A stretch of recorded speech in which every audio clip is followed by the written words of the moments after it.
Marc 16, 15, 18. Jésus ressuscité envoie ses disciples. Allez, leur dit-il, en substance, allez dans le monde entier. Quittez vos habitudes, prenez la route. Cette injonction a retenti dans le cœur des disciples. Elle a retenti dans le cœur de Paul. Et elle continue à retentir dans les cœurs. Nous ne sommes peut-être pas appelés à partir à l'autre bout du monde. Mais comme tant d'hommes et de femmes avant nous, nous avons à vivre des déplacements dans notre manière d'écouter, de regarder, de juger.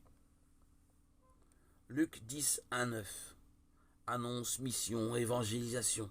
Ces mots, nous ne cessons de les entendre, pourtant leur mise en œuvre reste difficile. Nous nous sentons littéralement désarmés, nous sommes pauvres en moyens, en idées, en ressources, et nous pensons qu'il s'agit d'un obstacle à la mission. Mais loin d'être une entrave à l'annonce de l'évangile, cette pauvreté en est la condition. Le Seigneur nous envoie comme des agneaux au milieu des loups. Et pour la route, nous n'avons ni bourse, ni sac, ni sandales. Luc 10. Nous connaissons bien l'image de la moisson qui se trouve aussi chez Matthieu, et un peu différemment chez Jean. Le risque est d'en négliger les aspects les plus surprenants. Jean le souligne fermement. Ce n'est pas vous qui avez peiné, d'autres ont peiné et vous recueillez leur peine. Jean 4, 38.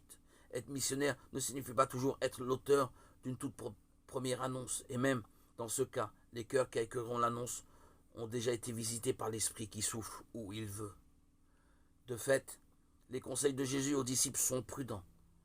En témoin, les disciples vivront au rythme et à la manière de ceux qui les accueillent, en reconnaissant et en admirant le travail de l'Esprit, et en se laissant déplacer par la rencontre.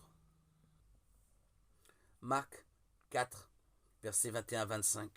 Sous le boisseau, sous le lit, ou encore sur le lampadaire, la lampe peut être déposée en bien des endroits. Certains plus judicieux que d'autres. Ainsi en va-t-il de la lumière de la foi et de l'espérance. Où vais-je aujourd'hui la porter et la déposer? Qui dans mon entourage plus ou moins proche demeure plongé dans l'obscurité et attend peut-être un appel, un geste, une visite? Marc 4, 26, 34. La graine de moutarde, la plus petite de toutes les semences, grandit et dépasse toutes les plantes potagères. Ainsi en va-t-il du royaume de Dieu, nous dit Jésus. Notre expérience quotidienne confirme rarement cette parole du Seigneur. Le royaume ressemble souvent à une plante fatiguée sur le point de dépérir, malgré tous les soins que nous lui prodiguons. Mais ce constat ne provient-il pas d'un regard trop humain? Avec les yeux de la foi, nous pouvons voir le royaume grandir sous nos yeux.